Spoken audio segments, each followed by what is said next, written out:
On termine cette édition avec David Lacomblède. Bonjour David, Bonjour Delphine. président du think tank La Villa Numéris. On vous retrouve pour notre rendez-vous éco-société numérique, hein, avec l'annonce en particulier d'évolution sur les données personnelles et du RGPD, le règlement européen en la matière. Alors, on parle souvent de l'Europe comme d'une machine à produire des normes, c'est même ce qu'on nous reproche, hein.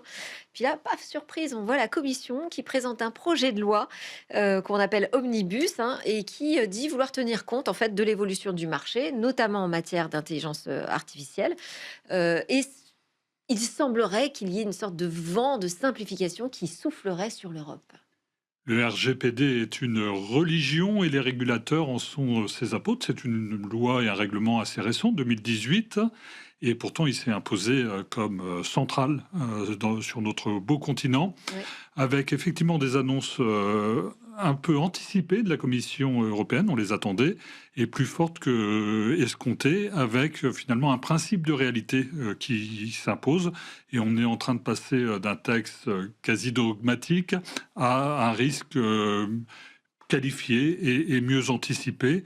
C'est vraiment le tout ou rien qui régnait jusqu'à présent, qui conduisait d'ailleurs certaines entreprises à renoncer à des projets par crainte de se faire rattraper par la patrouille et d'avoir des amendes. Et là, l'agilité promise, effectivement, est plutôt de bon augure pour les entreprises. Alors, si on rentre un petit peu plus dans le détail, est-ce que ce texte s'attaque à la définition même de ce qu'est une donnée? Est-ce que ça va lever des freins aujourd'hui, enfin ou demain plutôt pour les entreprises? Alors, avec ce projet qui ne reste qu'un projet en Oui, l'état, il va être soumis à discussion, notamment au Parlement européen, mais c'est effectivement la prise en compte par la Commission européenne d'une clarification apportée par la Cour européenne de justice l'été dernier et d'une jurisprudence qui dit la chose suivante: les données personnelles ne sont personnelles que quand elles permettent d'identifier une personne. Dit comme ça tombe sous le oui, bon sens. la palissade. Et seules les entreprises qui auraient des moyens raisonnables de pouvoir identifier les personnes tombent sous le coup de données personnelles, ce qui exclut le reste. D'accord. Jusqu'à présent, on avait des données anonymes, c'est-à-dire qu'on ne pouvait plus jamais remettre le nom d'une personne sur ces données et elle ne rentrait pas sous le coup de données personnelles. Aujourd'hui, avec des données pseudonymisées, si vous n'avez pas les outils pour pouvoir les reconnaître, vous ne tomberez plus sous le coup du RGPD. Et en cela, c'est une bonne nouvelle, à un moment où les données sont le carburant des solutions d'intelligence artificielle. Ça veut dire qu'on va pouvoir entraîner des modèles sans craindre une épée de Damoclès administrative au-dessus de soi.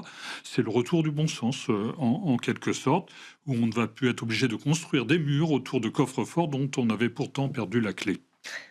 Alors, s'il y a un sujet sur lequel on va vraiment pouvoir mesurer ce changement, cette transformation réglementaire, ça va être sur l'évolution promise autour des cookies. Mais est-ce que ça veut dire qu'on ne va plus voir apparaître toutes ces bannières là sur les sites internet quand on va se connecter la première fois? Est-ce qu'on les voyait encore beaucoup? Parce qu'à trop les voir, on ne les voyait plus. On faisait un peu C'est vrai, l'absurdité, de manière un peu mais quand même, machinale. on On continue à cliquait devoir sur cliquer. oui, j'accepte ou j'accepte pas. Mm. Mais effectivement, c'était contraire finalement à une bonne maîtrise des données sur des petites solutions qui sont utiles pour être identifiées, pour la navigation, se souvenir de là où on était allé la dernière fois, pour avoir aussi des publicités plus ciblées et qui répondent peut-être à nos attentes.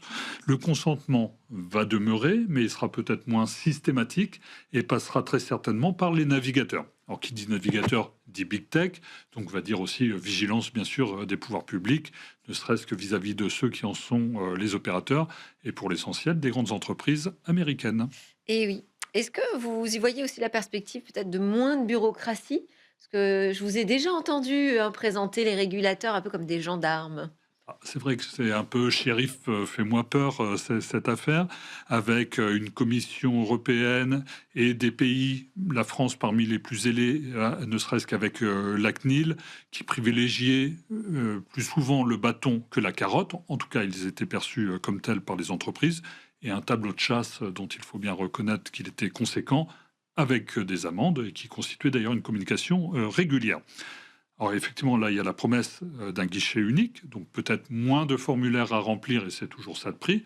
Il Faut-il encore que le guichet unique fonctionne? On a déjà eu des expériences douloureuses en la matière, Ouais. mais cette promesse d'un nettoyage est une bonne nouvelle pour les petites et moyennes entreprises qui sont moins équipées en juristes, en DPO, et qui donc n'avaient pas le temps matériel de s'y consacrer, et ça constituera très certainement pour elles une bouffée d'oxygène, hein. Est-ce que vous y voyez même pour l'Europe l'occasion de retrouver une forme de compétitivité vis-à-vis des États-Unis, de la Chine? Je pense notamment dans le domaine de l'intelligence artificielle. Alors, voyons avec ces ajustements, on n'est pas non plus dans une révolution, l'opportunité de passer de la critique à la construction. L'Europe n'est pas un musée, on n'a pas à mettre ces données sous cloche, et dès lors que l'intérêt légitime, c'est écrit comme tel dans le texte, est réuni, effectivement, l'Europe se donne finalement les moyens de ses ambitions.